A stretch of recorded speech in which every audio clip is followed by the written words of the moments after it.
Демек, оразадағы мақсат, құрметті бауырлар, азаннан кешке дейін тамақтан тыйылу керек пе екен оразада? Жоқ. Оразаның руханияты мен мақсатын түсініп алыңыздар. Оразада адам бүкіл 12 мүшесіне ие болу керек. Бүкіл мүшесіне ие болу керек.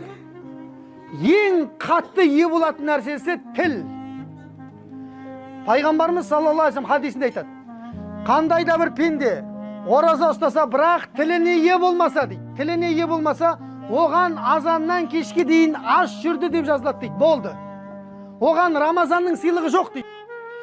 Көрдіңіздер ма? Отырып алып, өсек айтып біреуді жамандап болмайды дейді оразада. Ол оразадан кейін ғана не істелінеді?